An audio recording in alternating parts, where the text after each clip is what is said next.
Aujourd'hui, on va parler d'une princesse du Moyen-Orient. Il s'agit de Aya de Jordanie. C'est la fille du roi de Jordanie. Elle était mariée au souverain de Dubaï. Ils étaient mariés depuis une bonne dizaine d'années. Et dernièrement, elle s'est sauvée. Elle a quitté le pays. Elle a emporté ses bijoux, ses enfants dans ses bagages et s'est réfugiée en Angleterre où elle a demandé le divorce. Il y a quelques semaines de ça, le divorce a été prononcé et on lui a donné un montant final de 527 millions de dollars. 527 millions de dollars, vous me direz, c'est beaucoup, mais comparé à ce que le monsieur a, l'émir du Dubaï, ce n'est rien du tout parce qu'il a une fortune de plus de 35 milliards de dollars. Millions de dollars qui lui sont donnés parce que, je crois que j'avais déjà fait une vidéo dessus, parce qu'elle voulait s'assurer de la sécurité de ses enfants.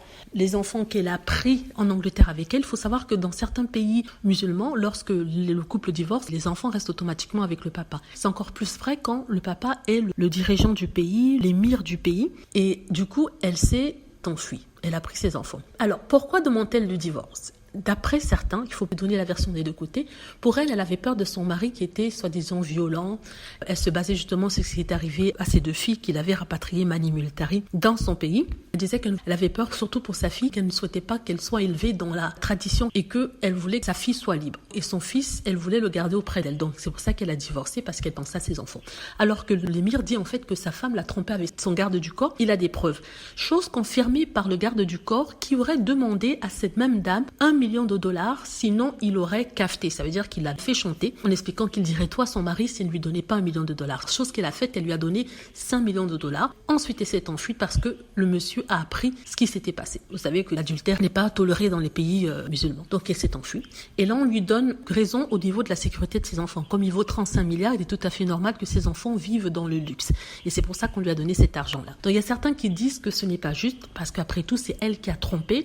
Si elle n'avait pas trompé, le mariage aurait continué. Pourquoi on doit lui donner autant d'argent si c'est elle qui a fauté? Premièrement, il n'y a plus de divorce pour faute en Europe, dans certains pays d'Europe, en tout cas pas en Angleterre, ça a été enlevé depuis longtemps. Et aussi, l'Angleterre regarde les besoins des enfants qui sont mineurs, une à 14 ans, l'autre à peine 10 ans, 10 ou 11 ans on va dire.